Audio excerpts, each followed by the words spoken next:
Now, I warned about a back test, warned about a rally. The VIX was predicting one. The VIX gets it right yet again. The Dow was up 238 points, up just over 0.5% on Friday. The S&P was up almost 35 points, just over 0.5% to close at 66.64.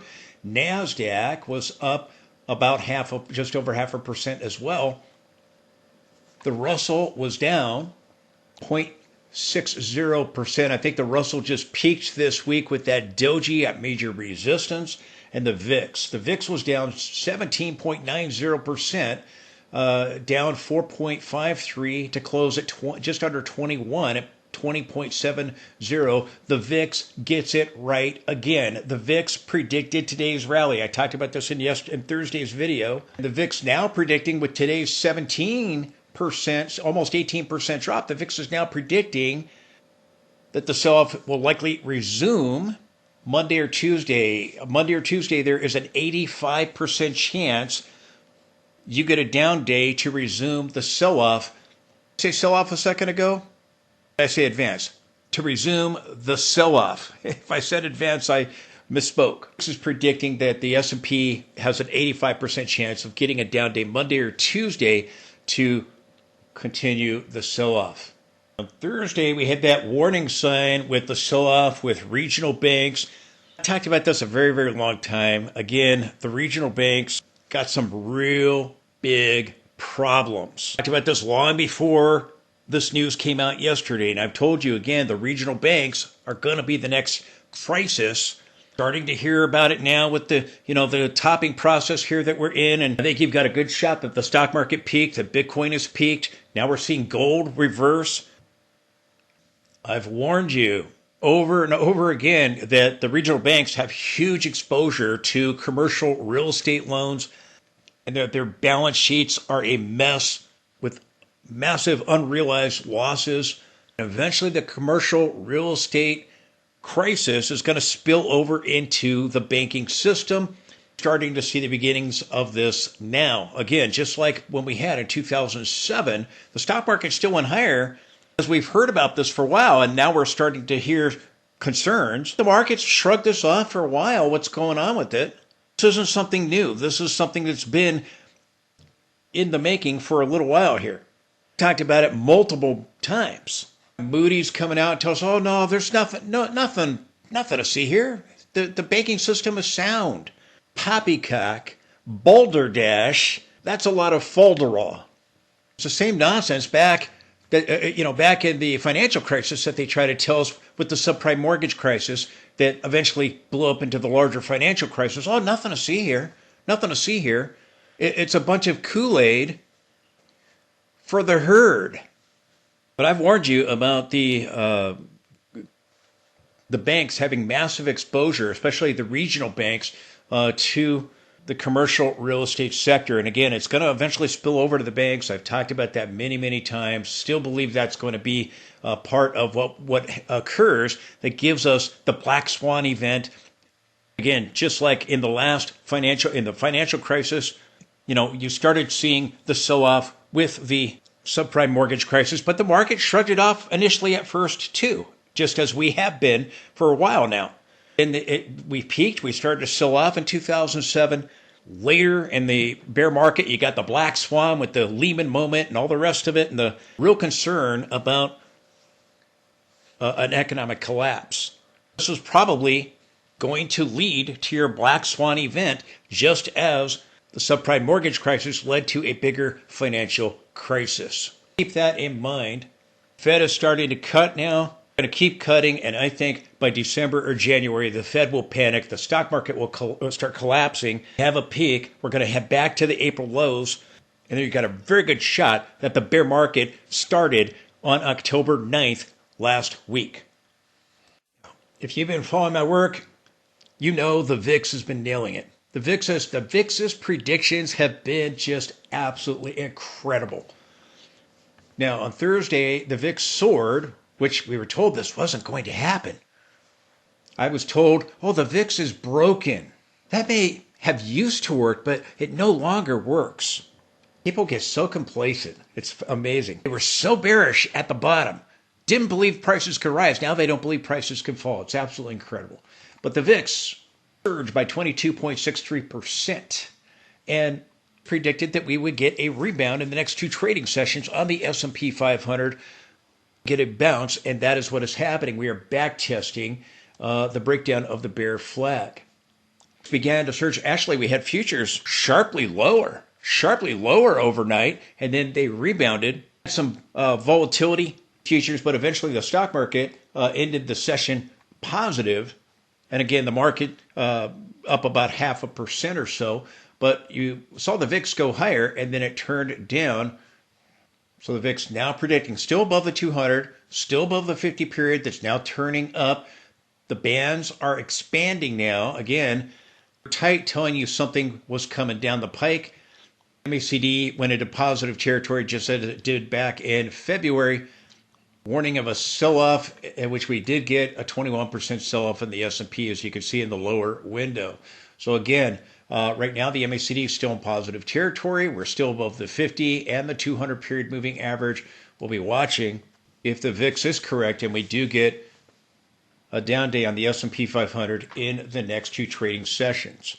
VIX correctly predicted the top. The VIX correctly predicted the rebound from Friday's low, and all the turns here along the way. The VIX has been absolutely amazing. I'm basing these probabilities on the closes, historic closes. 5% in the next two trading sessions, we get a down day on the S&P 500. 15% chance we don't, based on the historical data of the VIX, which I have studied. Please consider supporting the channel with the link directly below that allows me to be able to provide you this information. If you like the charts, you like the indicators, please let me know that by supporting the channel today. If you follow the link below, it'll take you to a secured site and you can donate any amount you want or make it a recurring donation. If you can take a moment and help out, I would really appreciate that. Most YouTube channels have sponsors and sell you a bunch of stuff. I don't want to do that. I just ask that you partner with me. Do what you can to help out. Anything helps. Thank you very much for your consideration for that. Watch the video all the way through. I'll show you support and resistance levels, Fibonacci retracements, and my amazing indicators. Given the S&P 500 a rally back up into the 200 period here on the 15-minute charts, 50 is still below it. You got a possible rising wedge into it.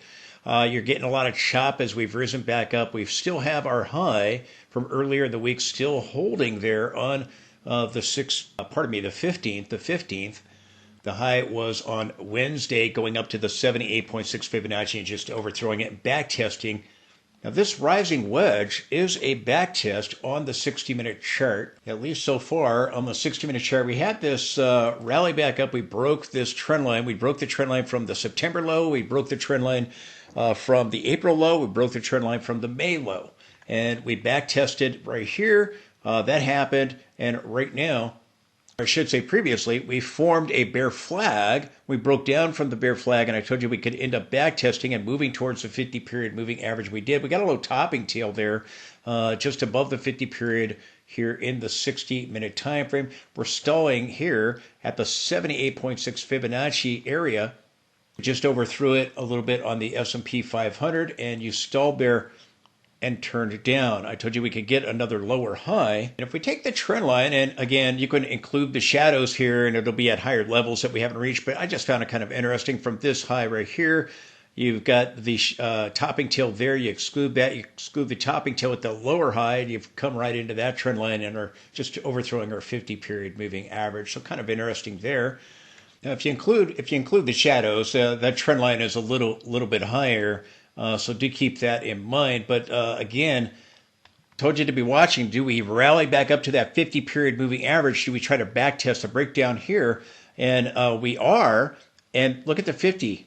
The spread between the 50, the green line, and the 200, the black line, is the spread between them has greatly narrowed. You're probably going to see a bearish cross come Monday. I've said, if you get your lower high here, which we are, and you come back down and you take out the low from the previous Friday or last Friday, but you might be watching this on Saturday, so I'll say the previous Friday, you'll have a lower high and a lower low, and you will change the trend. officially changed the trend. So what I expect to happen on Monday is I expect two things. I expect the 50 is going to cross below the 200 period moving average, and I expect that the 10 period is going to cross below the 20 period moving average. If I bring this up close, let me just show you. We did get back above the cloud. The cloud is still red into the future, but you stalled here at the 50 period moving average, just as we did, overthrowing it back over here and over here. 50 periods declining. And again, moving closer and closer to that 200 period. You're probably going to get a death cross Monday in all likelihood, Tuesday by the latest. Get rejection in this area, drop back below. You'll likely have it on Monday, back below both of those moving averages. Did get a topping tail in the form of a shooting star here in the 60-minute time frame. If I blow it up real big, you can see the shooting star candlestick closing just under that 50 period moving average with a topping tail here in the 60-minute time frame, very similar to the one we had back over here. Now, the other thing I expect to happen on Monday is a cross of the 10 below the 20 period moving average. Here, the 10 is in red. The 20 period moving average is in blue. Expect a bearish cross of the 50 and the 200 in the 60-minute time frame. I expect the 10 to cross below the 20 here in the daily time frame. That's what I want to draw to your attention here. Is very, very concerning. Had that sell-off with Trump announcing the 100% tariff on China. We sold off 2.71% here. We rebounded back up. The experts, the herd, they told us it's over. It's over. The sell-off's over. Lasted one day. It was over. Buy the dip, buy the dip, buy the dip. I told you we're going to go and get a Fibonacci retracement. Likely going to backtest the broken trend lines from the September low, from the broken trend line from May, which has marked all of the sell-offs. That's what we've done. But look what's happened. You've come back up. We've been getting rejection at the 10 period moving average. We rallied back up to the 21st. Got rejection there. Got above it, tried to move towards the 10. You couldn't do it. You just under it. Here we got above the 10. You couldn't close above it. You got above the 10. The red line, you couldn't close above it. And today, as those moving averages are about to get a crossover, we stall at those moving averages. Haven't been able to close back above the 10 period moving average, and even worse, we haven't been able to close back above the 20 period since Friday. You now have 6 consecutive closes below the 10 period moving average. Each one of these closes was below, even the black candlestick. Each one was a close below the 10 period after trying to get above it, and we have 6 consecutive closes below the 20 period moving average. This is not good. So on the 60-minute chart, we're stalling at that 50 period. We've rallied back up to it. We got a little topping tail in the form of a shooting star. Here in the daily time frame, we rallied back up to the 10 or 20 period as they're about to get a bearish cross. Well, we've now had 6 closes below the 20 period moving average here in blue, and we're bouncing off the 50 period. So far, since the April bottom, getting back above the 20 period moving average, the 20 period has acted as support. Now it's resistance. The closes that we've had below the 20, here we bounced off of it. Here, we closed right at it and then bounced off of it.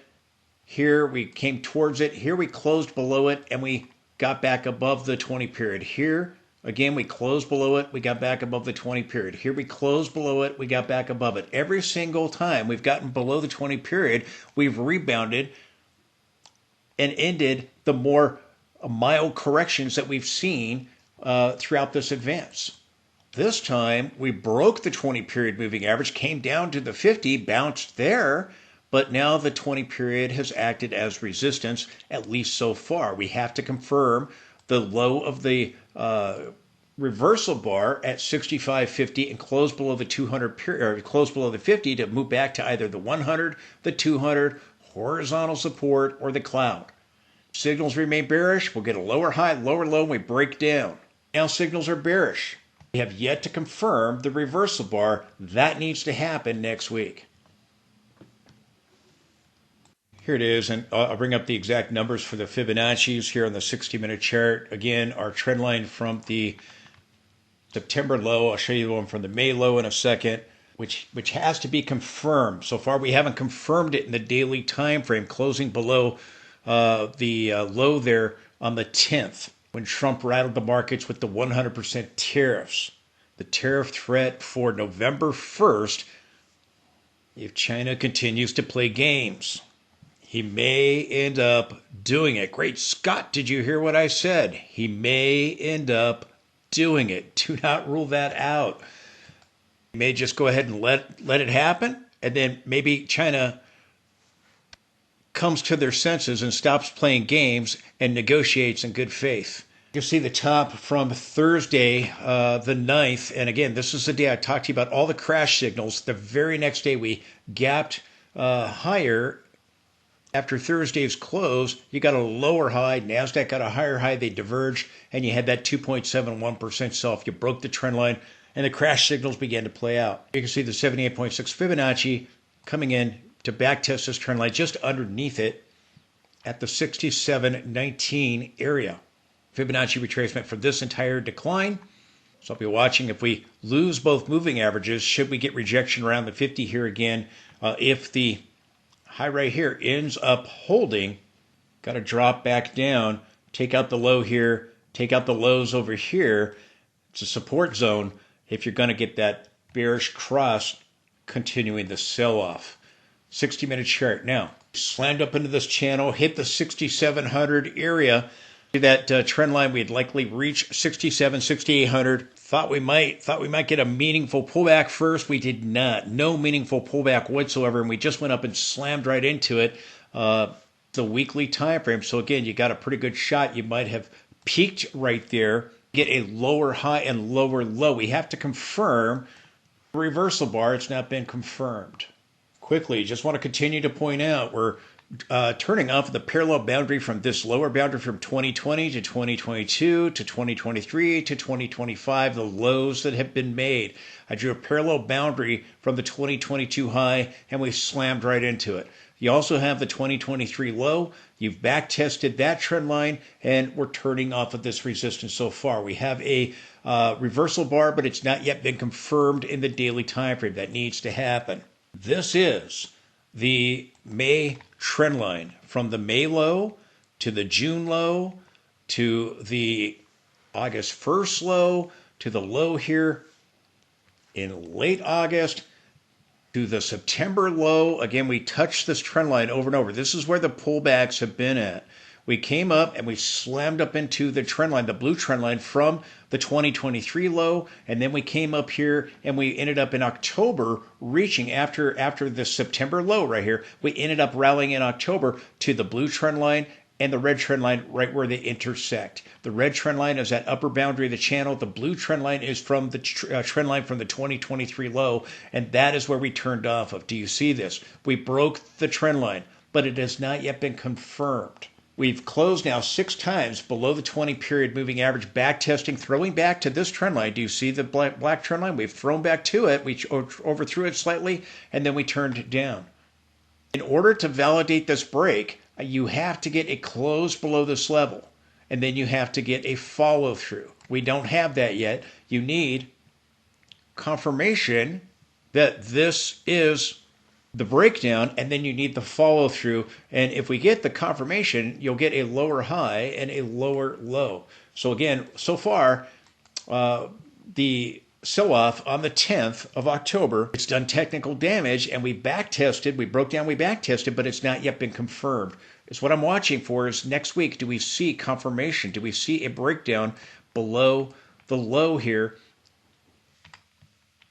Now, that low is at 65.50, so we need a close below 65.50 to confirm this.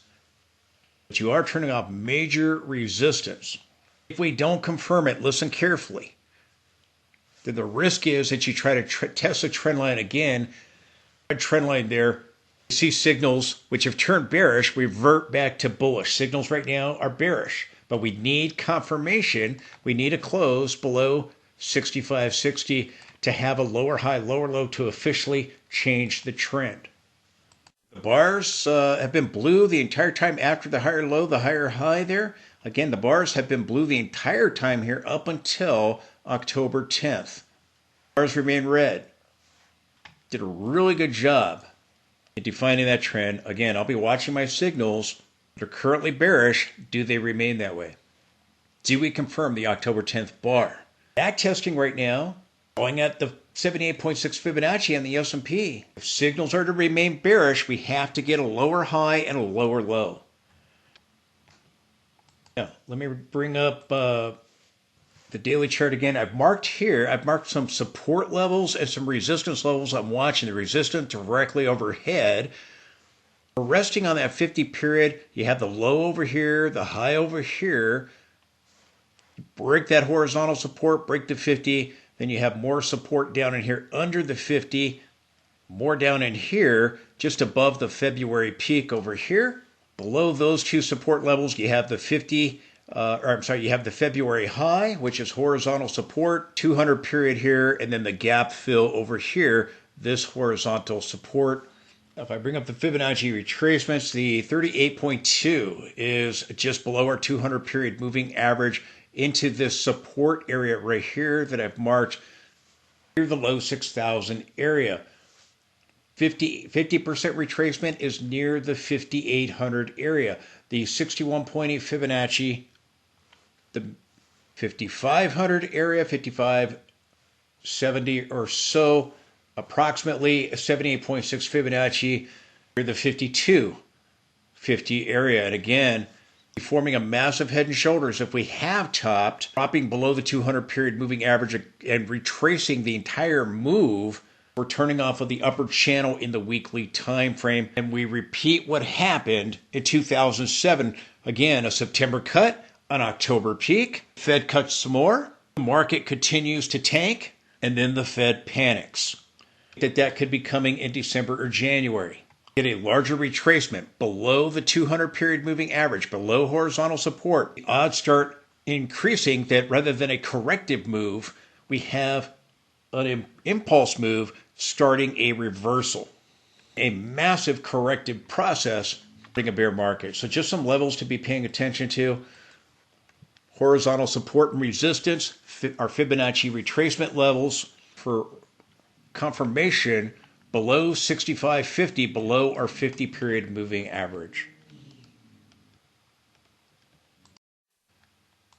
Now, in order to resume the decline, we've got to confirm the October 10th bar. So far, that has not happened. We've had a Fibonacci retracement on both NASDAQ and S&P. Signals are bearish here. We've got to see them remain bearish, and then we've got to get confirmation by taking out the lows that were made on October 10th.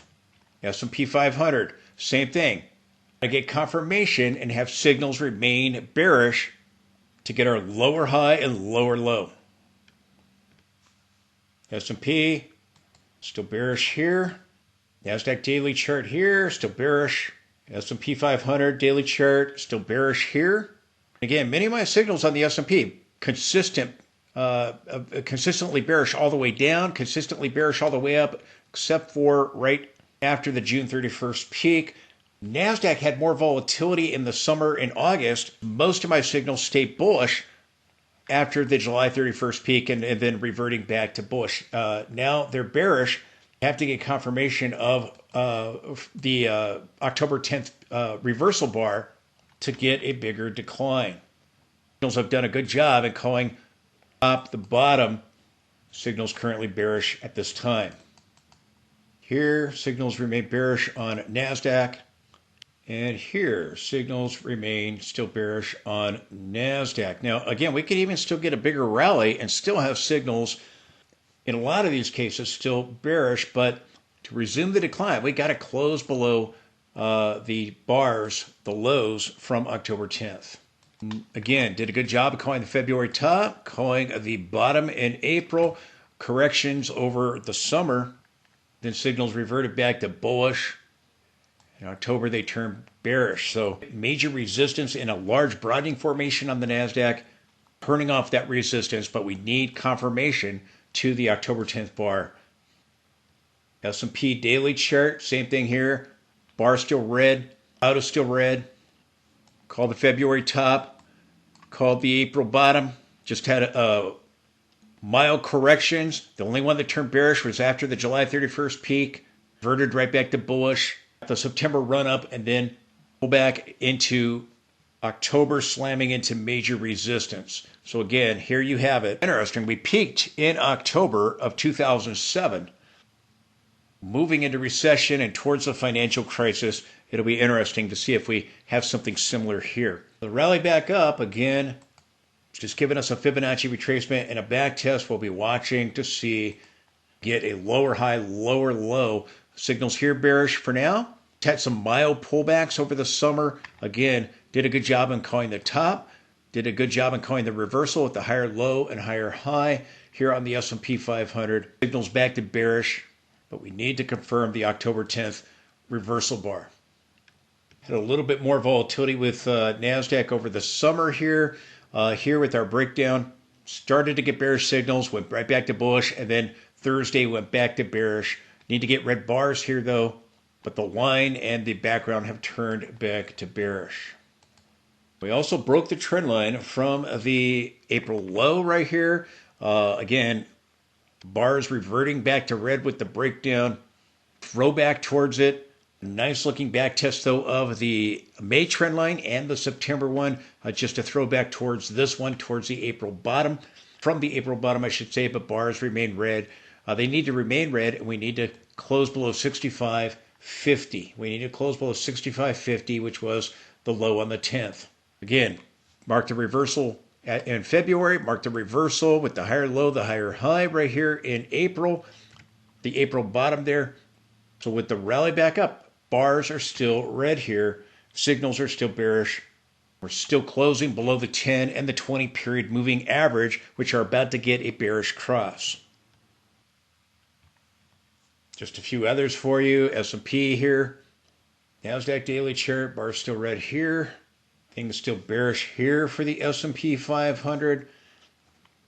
The line is red. The cloud is red. The background is red. Everything's bearish here so far. Still on a bearish signal here for the S&P 500. Still on a bearish signal here. We're watching.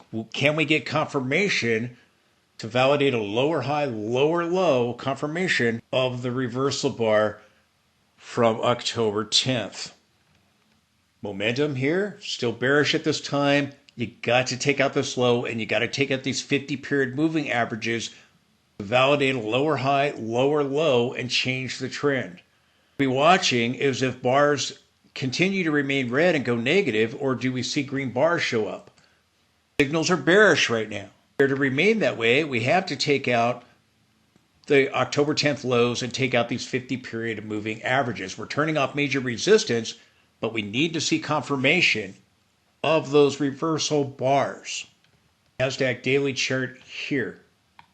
Same thing for the S&P. Momentum remains bearish. We had a reversal of conditions, but it's not yet been confirmed. Again, confirmation below 65.50. You'll take out that 50 period moving average. You'll have a lower high, lower low dropping below the 50 period moving average. Same thing, the OSM oscillator, the MACD, they're bearish. For a bigger drop, we need the OSM oscillator to go into the negative region and the S&P 500 dropping below the 50 period moving average. S&P 500 daily chart here. So again, momentum and trending signals are bearish. If they remain that way, we have to confirm the reversal bars. We have to drop below these 50 period moving averages. Now at the peak, the day after the S&P peak, NASDAQ peaked. Again, it got a gap and trap with Trump's announcement of the 100% tariff for China.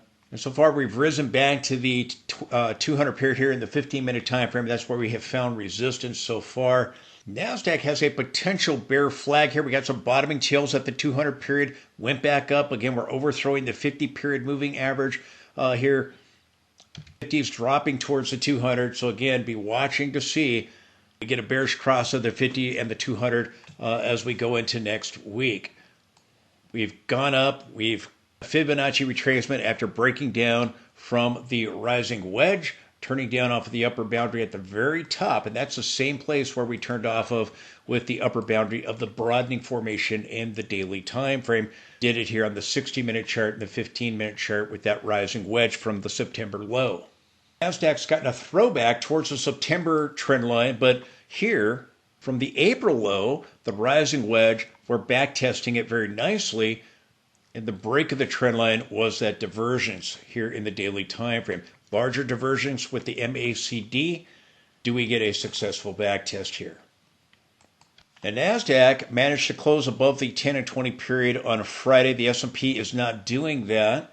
But you still have the 10 closing in on the 20 period, just like the 50 on the 200 there in the 60-minute time frame. I'll be watching to see if we get a bearish cross or not here. And if so, do we come back and take out that low from October 10th? 50 period moving average, a green line there. As we reversed right here, we slammed right into that trend line, which is the upper boundary of the broadening formation, which again, every time we've hit this trend line, we've had a significant sell-off, 16% there in July of 2024. And then over here in 2025, we had that nearly 26% drop. So again, do we get a corrective move and then go back and hit this trend line again, or are we topping and we end up seeing a sell-off? Broadening formation is a reversal pattern, and if we do get a significant sell-off, the S&P can set up a head and shoulders top. Is the NASDAQ's Fibonacci retracement. NASDAQ 100 again from the high down to the low. We went up to the 78.6 Fibonacci there and we turned off of it. 60-minute chart here, and so far we've made another lower high below that level there with Friday's close. Again, that 50 period closing in on that 200 period. I'll be watching to see if we get a bearish cross of the 50 and the 200 here in this 60-minute time frame. We get a bearish cross of the 10 and the 20 in the daily time frame. Spread between them has greatly narrowed.